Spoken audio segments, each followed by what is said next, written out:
Are you a real estate investor looking to sharpen your skills or a newbie looking to become one? You're in the right place. Welcome to Where Should I Invest? Real Estate Investing in Canada with your host, Sarah Larby. Darren, welcome back to the show. How are you? I'm good. Thank you for having me back. It feels like it was yesterday we were speaking, but I'm sure it's been a couple of years. It's kind of crazy how time flies. Yeah, definitely a couple of years. And I was just saying before we recorded this, I remember this background with the really cool wine Yeah. rack right behind It's, you. yeah, I'm drinking a lot less of that. Those bottles have been there for I don't know, for 6 months, 8 months. So yeah, That's so it's not funny. definitely not getting consumed the way it used to be. No, exactly. So last time we talked a lot about, I think, conversions that you were doing in Toronto and what was happening. And that was 2 years ago. And that was probably at the height, maybe even just right before the height of when everything went crazy and you couldn't buy anything and the prices were, at an all-time high and the interest rates were at an all-time low. Before we really get into what's happening today, maybe just give us a quick overview of what it is that you do in real estate investing. Yeah, I mean, I'm predominantly now just a developer. We do mostly missing middle projects. So I would say our bread and butter is I would say 8 and 10 unit buildings in and around mostly in the downtown core of Toronto. We really stick to actually a really very specific neighborhood in the West End. We do have a couple projects outside of that in Kitchener and Hamilton. I've got a project in Cook. But yeah, really what we do now is specifically ground up developments, purpose-built rentals. We do, we build them, we hold them through with CMHC MLI Select financing. And that's kind of been the model that we've been focusing on for the last couple of years. And yeah, we've completed, I think, 3 or 4 projects now, and we've got another 4 or 5 in the pipeline. So there's a whole other history before that. I've kind of done, a lot of different stuff as a real estate investor, but yeah, that's predominantly what I do now is development from the ground up. Okay. Now, what's the size of a project that you mentioned you did a handful of them? Are we talking about, and you talked about MLI and CMHC, so I'm assuming it's at least 5 units, but what are they roughly in terms of size? First 2 we did were conversions. They were 8 unit buildings, and buildings themselves were about 6,000 square feet.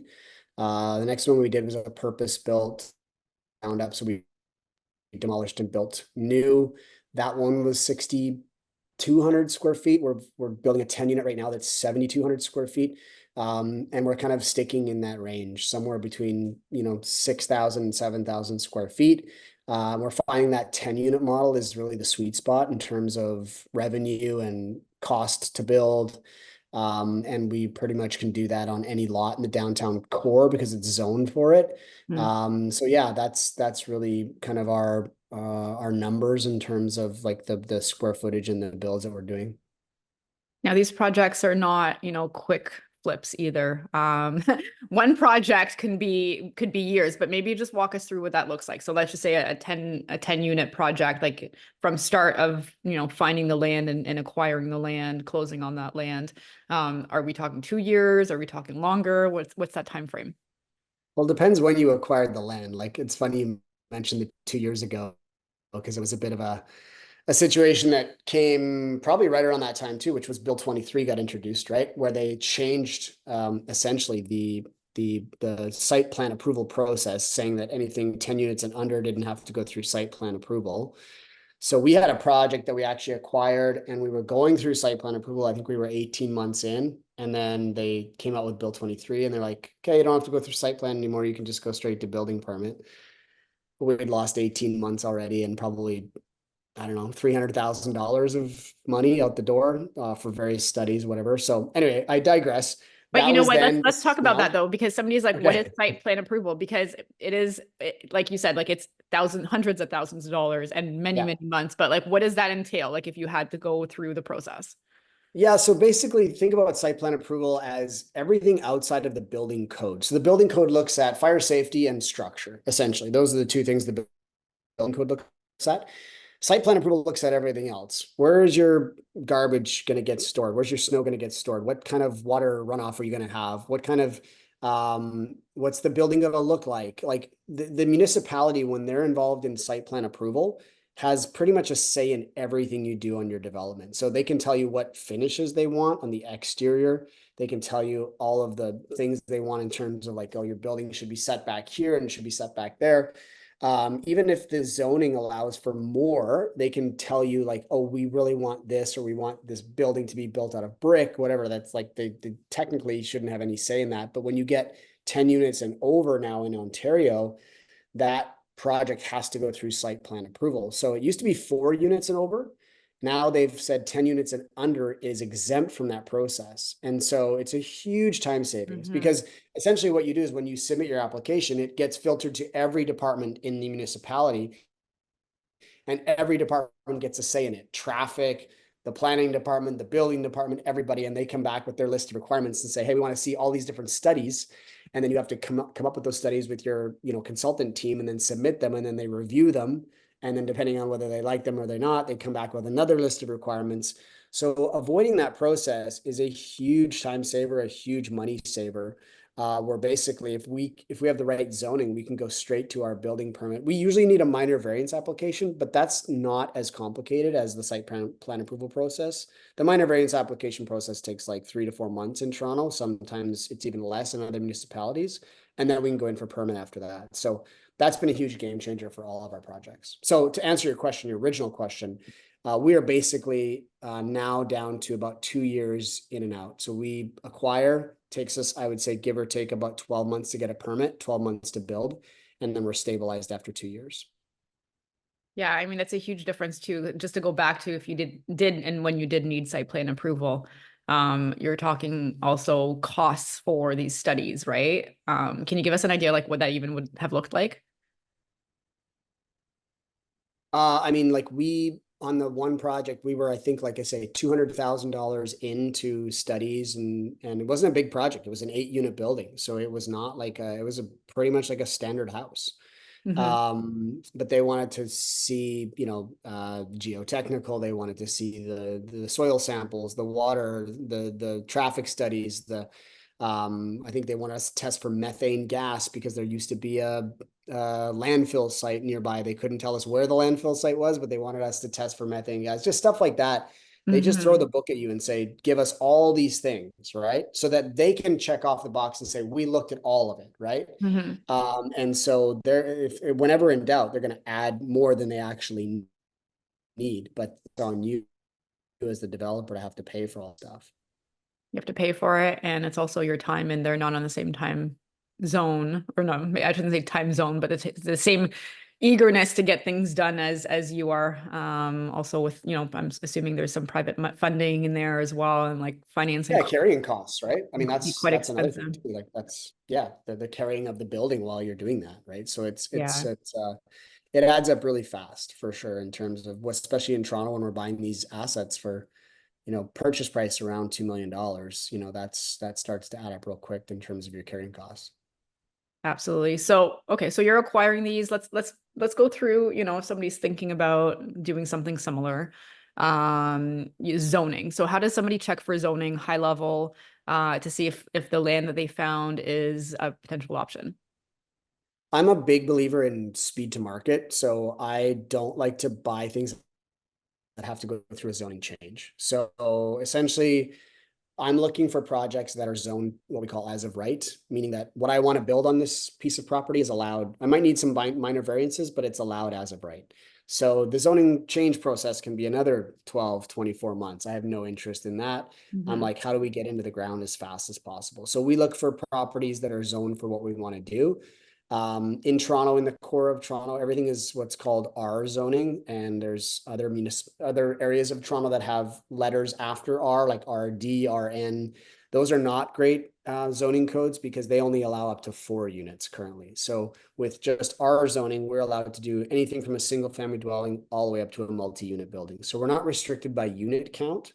We're only restricted by the setbacks and all the other variances that are all the other zoning bylaws that we have to conform to. So we usually have 10 to 12 different minor variances on our application for, like, let's say gross floor area, maybe a height something, maybe a setback here and there, but those are pretty easy to navigate, especially when you go into the committee and you tell them that you're doing purpose-built rentals. They have a mandate to really approve those projects and sort of green light them because they need more rental housing.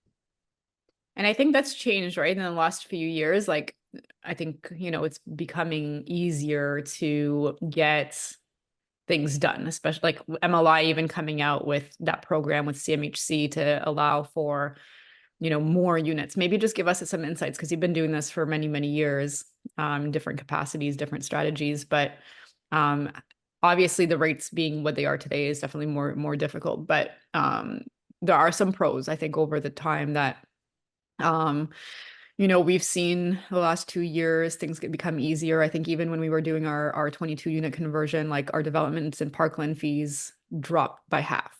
Because it was still $300,000, but it was originally $600,000. Like there's definitely, a little bit of help for developers, or those looking to convert. Maybe give us some insights on what you're seeing on your end. Yeah, from our perspective, it's really just that reduced timeline. And then also things like the elimination of HST. That was a big one too, because every one of our projects we were finishing and we'd have a bill for HST for $300,000 to $400,000 because you have to self-assess, and then, you get to write off the cost of materials and things like that. But, we'd still be owing the CRA $300,000 to $400,000, depending if it was a new build or not. So they've eliminated that. Like I said, How long ago did they eliminate that? That has been in place for just about over a year now. They started, I can't remember if they started federally or provincial. I think it started federally, and then the provincial government jumped on board as well. And so, yeah, that's been a huge cost saving us. And then MLI Select financing, that was a bit of a game changer. And that's really allowed us to do construction financing, and then also our takeout financing, at, the best interest rates possible. And bond rates have been sort of all over the place, but they're pretty low right now. But even at I think our top mortgage rate that we got on the last 3 years has been 3.69 under MLI Select. So where you were seeing, residential mortgages in the sevens, commercially, we were never above 3.7%. So that's nice in terms of the government, backing these loans and essentially giving us much better pricing. It allows these projects to be much more effective. And I think the 50-year amortization obviously changes a lot of stuff too, right? When you start spreading that payment out over 50 years, you can leverage just more of that asset. We're not getting rich off cash flow, but really these are long-term investments. So it's just about getting them built, getting them stabilized, and then, keeping them in the portfolio for as long as we possibly can. Yeah, when the MLI Select program came out, and I think they recently changed it because everyone was kind of using the energy efficient loophole. Now you can only get 50 points with that max, but when, if you're utilizing it and you're getting 100 points with, affordability and, accessibility plus the energy efficient in whatever capacity you want to do, it's 50-year amortization, 95% loan to value. Obviously the debt coverage ratio has to play a factor in that, but it can definitely really, really help. I think recently they decided to just allocate 50 points max for energy efficiency. So, and that was like, just by the way, this is the kind of crap that happens to us as investors. They basically made the change. They gave everyone 3 weeks to either submit or not. And then they started rejecting everything that they could. So we're back to 50 points, and we spent a ton of money on solar. We spent a ton of money on just extra upgrades. In the grand scheme of things, I think it'll work out regardless. But these are all things that you have to be kind of willing to work with the punches, because unfortunately, you're playing with I would just say there's great days and there's the horrible days, and there's changes and you have to adapt. And this is not for everybody, especially as you get into these bigger deals. But let's go back to, your project. You're mentioning about, $2 million for the land, or to start holding it. And I'm assuming this is, likely private money or some sort of setup, because lenders like banks don't really like to land on raw land. Walk us through how you acquire that, and then just walk us through because you're building as well as developing, maybe just the numbers behind it all. Yeah, we acquire anywhere, we just purchased a piece of property for 1.6 million. million. That was our least expensive piece of land we bought so far. There's a house on it, but we can't finance it. It's basically derelict and needs to be torn down. So we go in with private money to acquire the building. We go in with investors as well, investor capital and private money to acquire, and then we get our approvals done, and then we go to CMHC once our approvals are all in place. So essentially we're taking out our private loans with our CMHC construction financing, and then our CMHC construction financing, once we stabilize the building, just converts over to a term loan. But yeah, we were spending about $300 a foot to build. We've got a construction crew now in-house. I've got 6 full-time employees on the construction side. So we're taking a lot of that back now from our subcontractors and just doing it ourselves. So our build cost has come down to about $200 a foot, which is a big savings. And now essentially we can almost, have our assets leveraged where we don't have any capital left in because of our build costs being reduced. But yeah, we're spending about $2 million on the land, give or take, about $2 million on construction, give or take. Our assets are usually worth about $6 to $7 million when we're done. So we're sitting on equity when we finish. And we're getting let's say a $4 million loan on the back end, $4 to $4.5 million loan on the back end, depending on the rents and the revenues and the debt coverage ratios. So that's why if we can keep our construction costs down, our carrying costs down, we can basically exit with, very little investor capital still left in the deal. But that wasn't the case for our first couple. We needed, $1 million, $1.5 million of investor capital to be able to do the projects, because our project costs were about $5.5 million, and we were getting these $4 million and a half dollar loans. So we needed that money to stay in the deal. So, but things have changed now with the construction coming in-house. Absolutely. Like from 300 to 200, that's definitely a good cost saving. It's a third of the price right there, just bringing stuff in-house potentially. So you're obviously refinancing, or are you refinancing, or you're just going through construction with CMHC and then you're just converting it to the amortized loan?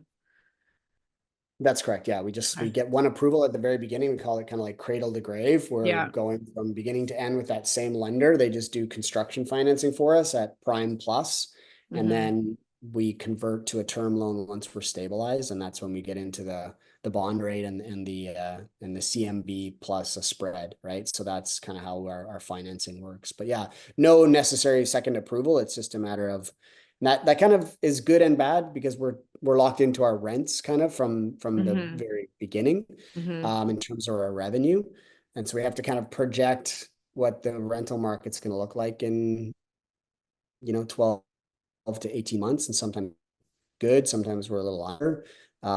But yeah, that's the only downside to that, is that we have to kind of stick to those revenue numbers. So if rents go crazy, we can't really capitalize on that because we've already committed to the rental numbers, before we start construction. The rental numbers because of the MLI program? Yeah, so basically they're qualifying the loan, the end value of the loan based on your future rents, right? Yeah. And so let's say we project that rents are going to be $3,000 a month in Toronto, which is pretty typical. If rents go to 34 or 3,600, we can't really capitalize on that additional revenue. We get the cash flow. We don't have to rent them for $3,000. So we get that additional revenue, but we just can't up our loan size at that point because we're kind of locked into that construction loan that just converts over, right? Yeah. Versus the other option where you could do a refinance and then essentially you'd have a higher loan or you'd have a higher mortgage. You might have less cash flow, but then, potentially more cash back in your pocket at the end. But what about your payday? Like you as a person, how do you make money on these deals? I basically make money as the developer of the project. So we charge management fees back to the transaction. So we charge an acquisition fee, we charge a monthly management fee, and then now that we have construction in-house, we charge kind of our construction management or general contractor fee. So we, and those are all line items that are on our pro forma that we show to CMHC. These are not abnormal things. I mean, developers make money all the time on their projects, regardless of, how much ownership they have in the deal. Yeah, that's essentially how we pay ourselves. And I have a staff. I have 3 staff, on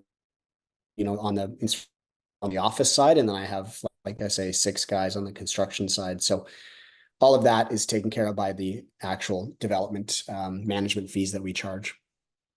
Yeah, so there's not like one big payday because you're technically not refinancing for a much higher value. So just to keep that in mind, right? Because like there's so many ways that you could finance this, right? And you guys are doing it right from the start with CMHC versus, like refinancing with them when the project is finished. But again, you got the security of knowing that like CMHC is funding it. It's probably less expensive to fund as well along the way. So Yeah, like we'd be screwed if we were waiting till the end to get paid. Like there's just no way, like I think many investors are used to that. They're like, oh, I'm gonna get paid when we finish and we do the big yeah. refi or whatever. I'm like, development, we die. Like because there's just a lot of overhead and a lot of costs that you can't have just somebody managing this project part-time. It's not gonna work, right? So Mhm. these are especially the way that we do it, right? When we're doing everything in-house, it demands like full-time attention from a full-time staff. Yeah, absolutely.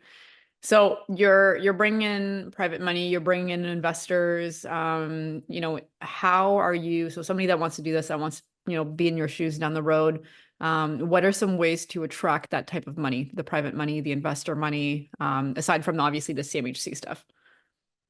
Well, I think this is a question I get all the time, and you would know this better than anybody. It's like, well, how do I raise money? Well, do people know what you do? Like, I mean, there's like the old adage of raising capital is like people have to know you, like you, and trust you. So if nobody knows what you do, it's nearly impossible to raise capital. So I, started my thought leadership platform, YouTube channel a couple of years ago, and that has really, sort of been the springboard thing that I do in terms of raising capital. I still don't even think that that's enough. I still think you have to kind of get out there and go to events and meet new people. And I think, my friends and I were talking about this, they're developers as well. We're talking about this, like we need to stop going to real estate events because like they're great for meeting other real estate investors, but they're not great for raising capital because everybody's trying to raise capital from each other. Right. And Mhm. so I was able to connect with a group of surgeons up in Sudbury. I went up there, I don't know, a couple months ago, and I hosted a dinner, and it was like 30 people there that I'd never met, that know nothing about real estate.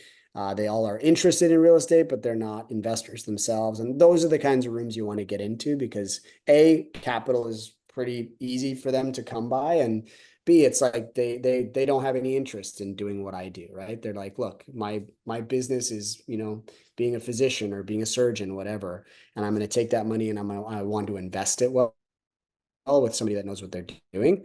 And that's, those are the kinds of rooms I'm trying to get into now because I think this is a scalable model. And really our only restriction now is capital and then also just staffing, right? So those are the 2 things that we're restricted by now. But in terms of projects and in terms of like what's available, it's the sky's the limit there. And I do want to reemphasize that, right? There's active involvement and active investors, and there's passive investors. And if you're the active and you want to be the developer or the builder, that person that's finding the project, managing the renos, et cetera, that's your active piece. And if you're looking for money, I do agree with you. And I'm sure there are still exceptions to the rule, but if you're going to real estate investing meetups, they are great for learning and connecting with others that also want to be active, sharing ideas. Maybe you can collaborate. Maybe it could be a partnership where you're both working together and then, still bring in passive. But the money piece per se is likely, like you said, like some of our, I would say half of the JVs that I currently have are physicians or doctors or people that are not actively involved in wanting to manage the renovations, to manage the tenants. They have a full-time job somewhere else, but they have disposable income that they want to get a better return on. And it's easy because they're often accredited. And so there's those things to consider as well. And I think it's just like you said, Darren, like how to find them is one thing.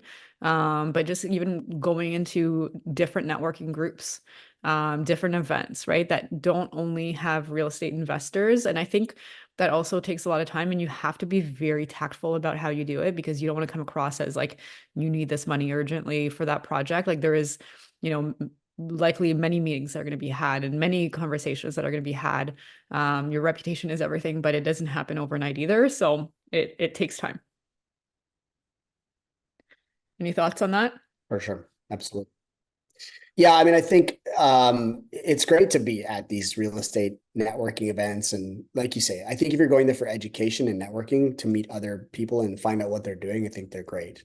But I think that, and there's a lot of great events out there, you know, and I think that, but if you're looking to really raise capital, I think, like you say, thought leadership, you know, getting you out there through a podcast, through something that you're hosting, or at least getting on a bunch of other people's podcasts or YouTube channels or whatever, is really important because it gives you credibility. And then, yeah, just getting into those rooms. And like you say, people ask me what I do all the time. And I'm like, I'm a real estate developer. We do, you know, missing middle projects in Toronto. And I leave it at that. If they're interested, they start to ask me more questions. If they're like, cool, sounds interesting, somebody that I kind of like badger them with more information, right? It's like it is one of those things where if people are interested, they'll ask more questions. And I think there is a very tactful way to do that. And like you say, it's just the tip of the iceberg in terms of that usually leads to some other form of conversation, which then leads to, you know, lunches or dinners or whatever else, or coming to see the projects that we're doing. It's not just walking into a room and saying, hey, who wants to lend me money? Because my deal makes 15% return. Like who gives a, you know, whatever. That's just a number on a piece of paper. Nobody really cares about that, right? So if people think that their returns are going to raise them capital, it's not how it works, right? Yeah. And the other thing I would just say too is that, you know, you and I have been doing this for many years. I think I'm on my 11th or 12th year right now of real estate investing. And it's easier when you've done projects of your own in the past, or you have things that you've already shown, you can show numbers for, right? If you're just starting out, it's definitely a lot harder. It doesn't mean it's impossible. It's just harder. And sometimes finding another real estate investor that's active, as an example, like this is just an idea right now, but like that's active, that's done it for a while, partnering with them and working together, could be easier if you're getting started and you want to do these size of projects. If you're like brand new and you're starting out, because I think, you know, somebody that has money, if it's like your first project and you're like, especially a development project that probably ideally isn't your first project, it's very complicated. But you know, you want to have at least a good team behind you that has done it over and over and over again, because, you know, that when things go wrong, especially in these bigger projects, they go wrong really fast and it's very expensive. It's not like a $10,000 house problem. You're talking about hundreds of thousands of dollars. And you know, potentially your livelihood or their livelihood. And so I think, you know, either, you know, bring the experience to the table and likely you'll attract the money, but otherwise partner with somebody that's been doing it and find a way to provide value, right? If you're brand new, bring that person value and do the deals together, at least to get your feet wet and get your experience and understand all the intricacies, because there are tons. For sure. Yeah, and I think like that's something where, you know, investors, they in you know, passive investors want to see experience, right? There's no question about it. And even it goes beyond that. Like lenders now, like when I'm dealing with construction lenders, they're like, have you done a project like this before? I'm like, yeah, we have 4 we've completed. And they're like, great. Like my track record is now starting to play a role. And I had 20 years of experience as an investor, but the first time I did a development project, they're like, have you done one like this? And I was like, no, I haven't. They're like, okay, well, then it's different set of rules for you because you haven't done this exact project. Now we're starting to see efficiencies with that, right? And we're starting to see investors getting to understand what we do, and we're kind of rinse and repeating the same model over and over again. So that question of, have you done this? Have you made any mistakes? I'm like, yes, I've made a ton of mistakes. Have they, you know, what's been the situation? I'm like, those have cost me hundreds of thousands of dollars, you know, but those were on the first couple projects. And now we've ironed out a lot of those kinks and we don't make those same kind of mistakes anymore. But yeah, there is definitely a huge learning curve. And so you have to understand that as a new, especially developer, either partner with someone or just be prepared to have a little bit of extra contingency in your budget, because it's not when things go wrong, it's if. It's not if things go wrong, it's when things go wrong, right? And that's the big differentiator. Yeah. And even if it's not your mistake, like for example, like we had a building that were close to finishing and some people got onto the roof and stole 17 of 22 HRV units. Oh And we my can't God. claim, and we cannot claim a second time because if we have 2 insurance claims in less than 3 years, then we are not getting insurance afterwards. So, sometimes these are just the things that happen that you have to be willing to, Yeah. deal with. Again, not $10,000 problems. These are a few $100,000 of problems to deal with. And, like looking at it, I'm like, if we get a second claim, and even if we put a second claim through, and even if we get insurance afterwards, it is going to be potentially $30,000 more per year, as an example. Yeah. That could be over $500,000 of equity that we won't be able to take out after. Yeah. So you got to Mhm. weigh the pros and cons. Yeah. Just buy You some new know? HRVs for sure. Yeah. That's I think when we were definitely. calculating it, a $10,000 insurance, like additional cost per year will be like 200 grand of extra that we Yeah. can take out. So Yeah. Of like, course. it Yeah. doesn't make, and even if it's going to cost us 200 grand, it probably doesn't make sense to do it for that risk and then Yeah. maybe not getting insurance. But these are all the things that happen where, as you're doing these larger projects, the stakes are much higher, and it sucks. Like I literally did not sleep for like for like 2 days after that. And it's so annoying. I'm like, I was so angry. I'm like, they planned this, they broke the fence, they got on the roof. We had camera anyways. I digress. But definitely just have some contingency for those too. So now if somebody's interested in you host a group, I believe, as well. Let's talk about your real estate group. If they're interested in learning more, what is that all about? I have a couple. Yeah. One is you spoke at almost a year ago. It's kind of crazy. That's again, time flies. I have a mastermind. It's called Synergy Mastermind. That's basically like a higher level sort of mastermind, if basically for investors who've been doing this a little while, a bit of a track record. There are higher level conversations, just in terms of like how we get to that. I would say taking real estate investors and making them business owners. That's really the bread and butter of Synergy. I do have a course as well. That's where I teach my development stuff. It's called Groundbreaker. And yeah, that's for people looking to get into development and looking to really do essentially what I do, which is, take over, sort of infill projects. That's really my specialty, buying lots in developed areas and redeveloping them and adding density. So I teach all different kinds of development in terms of like, if you want to just learn how to flip paper, I teach that too, but my specialty is really on the infill projects and in the construction side of things. Amazing. That's awesome. Now, if somebody wants to learn more about those, where can they go? My website has both of them on there. I think synergymastermind.ca is the one website, and then my website, voros.com, the other one. So, Okay, awesome. So before we wrap up, what's next for you? I'm just really looking at how we scale this business model. I think that, like I say, we've learned our lessons, we've had our bumps and bruises, and now I'm just like, how do we take this to the next level? So that's really what it's about for me. And then of course, we have our project starting in Costa Rica later this year. I'm going to spend my winter there again this year. It's one of those things that I'm just really passionate about, is getting away for the winter. It's why I got into real estate, was to like have a little bit of time freedom and location freedom. So yeah, I've got a couple trips planned this winter: South Africa, then to Arizona, then to Costa Rica, then to Thailand with my mastermind. So mostly traveling for the winter, and then when I'm home, I'm working hard on our development projects and looking to scale out this missing middle model, because that's really the crux of it all. Is just we're in the middle of a housing crisis, and so I love development from that perspective, because we get to benefit both ethically and financially. We're adding units to the market, and ideally, we still making money along the way, which is it's always a great thing on both sides. That's awesome. And just to go back to location and time freedom, I think that's why many of us do this, right? It's not necessarily for the brick and mortar. I mean, I guess it's great to build and create along the way, but ultimately, you're enjoying the winter. I'm actually going to Costa Rica in November, Florida in December, Panama in January and February, and I'm looking forward to it.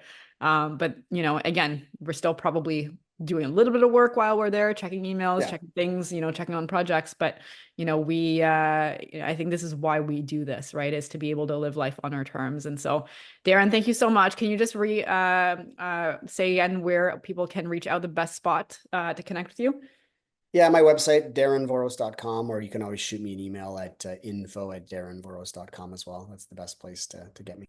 Awesome. Well, Darren, thank you so much for being on the show. It's a pleasure having you on again.